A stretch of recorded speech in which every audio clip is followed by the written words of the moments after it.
Every language has its own script. According to that script, letters and numbers are used in that language. We live in India. India is a multi-language country. In India, every state has a different language and dialect. Number are used there according to the language of each place. We use Devanagari and international scripts to read numbers. प्रत्येक भाषेची स्वतःची लिपी असते. त्या लिपीनुसार त्या भाषेत अक्षरे आणि संख्या वापरल्या जातात. आपण भारतात राहतो. भारत हा बहुभाषिक देश आहे. भारतात प्रत्येक राज्य वेगळी भाषा आणि बोली. तिथे प्रत्येक ठिकाणच्या भाषेनुसार संख्या वापरल्या जातात. आम्ही संख्या वाचण्यासाठी देवनागरी आणि आंतरराष्ट्रीय लिपी वापरतो. वरील तक्त्यावरून तुम्हाला देवनागरी आणि आंतरराष्ट्रीय संख्या लेखनामधील फरक लक्षात येईल. Hindu-Arabic numerals. We use digits 0, 1, 2, 3, 4, 5, 6, 7, 8, 9 to represent all numbers. Have you ever wondered why there are only 10 digits and who developed this method of representing numbers? People in ancient India developed this method.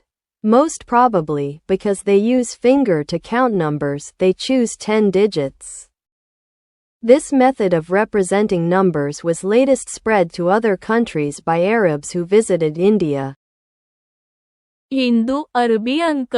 आपण सर्व संख्या दर्शवण्यासाठी 0, 1, 2, 3, 4, 5, 6, 7, 8, 9 हे अंक वापरतो.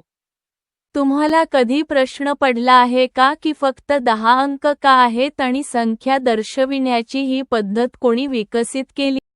प्राचीन भारतातील लोकांनी ही पद्धत विकसित केली. बहुधा ते संख्या मोजण्यासाठी बोटांचा वापर करतात म्हणून ते 10 अंक निवडतात. संख्या दर्शविण्याची ही पद्धत भारताला भेट देणाऱ्या अरबांनी इतर देशांमध्ये अलीकडेच पसरवली होती.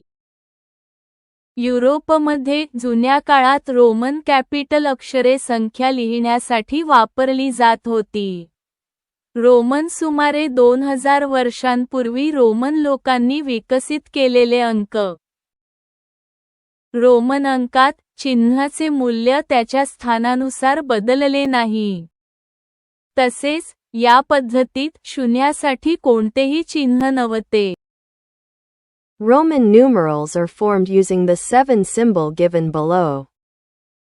I बरोबर XV बरोबर 5X बरोबर 10L बरोबर 50C बरोबर 100 D बरोबर 500 M बरोबर 1000. Something more. Where else do we see Roman numerals? Ands. On clocks, in chapter numbering of books, on building cornerstones to mark construction dates, in some historical documents, and as generational suffixes in names. उत्तर. घड्याळांवर, पुस्तकांच्या प्रकरणांच्या क्रमांकावर, बांधकामाच्या तारखा चिन्हांकित करण्यासाठी कोनशिला बांधण्यावर, काही ऐतिहासिक कागदपत्रांमध्ये आणि नावांमध्ये पिढीजात प्रत्यय म्हणून. There are certain the rules for writing Roman numerals. Let us see how to write 1 to 20 using this rules and the symbols I, V, X. Roman अंक लिहिण्याचे काही नियम आहेत. या नियमांचा वापर करून 1 ते 20 कसे लिहायचे ते पाहूया आणि I, V, X ही चिन्हे.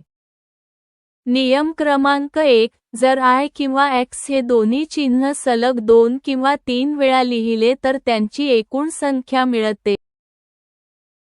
Rule number 2, repetition rule.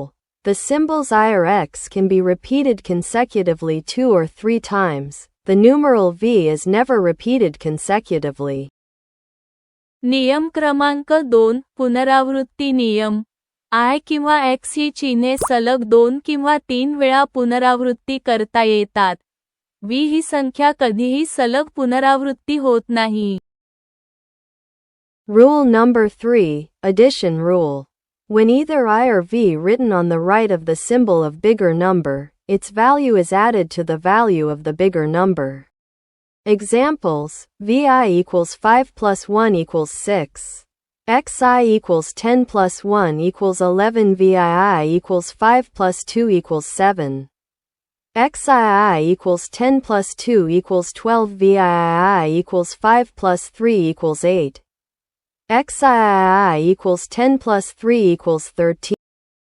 नियम क्रमांक 3. बेरीज नियम. मोठ्या संख्येच्या चिन्हाच्या उजवीकडे आय किंवा व्ही लिहिले असता त्याची किंमत मोठ्या संख्येच्या किंमतीत जोडली जाते. उदाहरणे: vi बरोबर 5 अधिक 1 बरोबर 6.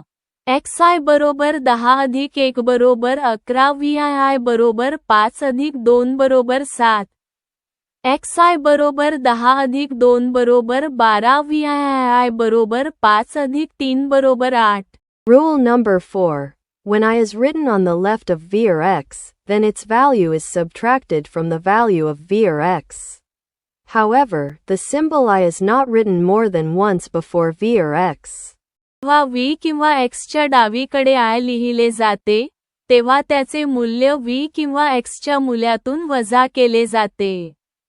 तथापि, v किंवा x च्या आधी I हे चिन्ह एकापेक्षा जास्त वेळा लिहिले जात नाही. उदाहरणे: iv बरोबर 5 ते 1 बरोबर 4. ix बरोबर 10 ते 1 बरोबर 9. 8 ही संख्या ix म्हणून लिहिलेली नाही. 14 आणि 19 ही संख्या लिहिण्यासाठी आपल्याला थोडा विचार करावा लागेल. 14 बरोबर 10 अधिक 1 अधिक 1 अधिक 1 अधिक 1. पण, आपण I हे चिन्ह सलग 3 पेक्षा जास्त वापरत नाही. म्हणून आपण 14 ही संख्या 10 अधिक 4 म्हणून विचार करू, 4 हे 14 म्हणून लिहू. त्याप्रमाणे, आपण 19 ही संख्या 10 अधिक 9 म्हणून विचार करू आणि ती 19 म्हणून लिहू. अशा प्रकारे, 1 ते 20 पर्यंतच्या संख्या रोमन अंकांमध्ये लिहिण्यासाठी, आपण प्रथम दिलेल्या संख्येचे 10, 5 आणि 1 च्या गटांमध्ये विभाजन करू आणि नंतर वरील नियम लागू करून. Worksheet.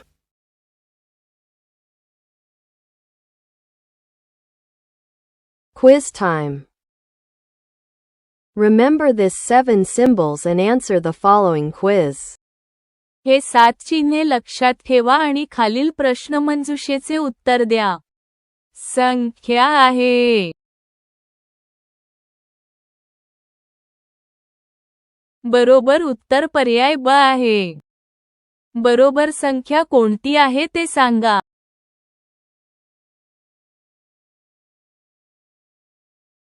बरोबर संख्या 31 आहे. बरोबर संख्या कोणती? बरोबर संख्या 55 आहे. Guess the Roman number. बरोबर रोमन संख्या 6 आहे. रोमन क्रमांकाचा अंदाज लावा. बरोबर संख्या 91 आहे. जर तुम्हाला व्हिडिओ आवडला असेल तर लाईक करा आणि चॅनेलमध्ये सामील व्हा कारण आम्ही इयत्ता 5वी साठी असे शैक्षणिक व्हिडिओ घेऊन येणार आहोत. अगर आपको वीडियो पसंद आया तो इसे लाइक करें और चैनल से जुड़ें क्योंकि हम कक्षा 5 के लिए ऐसे और शैक्षिकी वीडियो लाते रहेंगे. If you liked the video, then like it and join the channel because we will be bringing more such educational videos for class 5. तोपर्यंत पुढच्या व्हिडिओमध्ये भेटूया. Bye bye. मिलते हैं अगले वीडियो में, तब तक के लिए बाय बाय.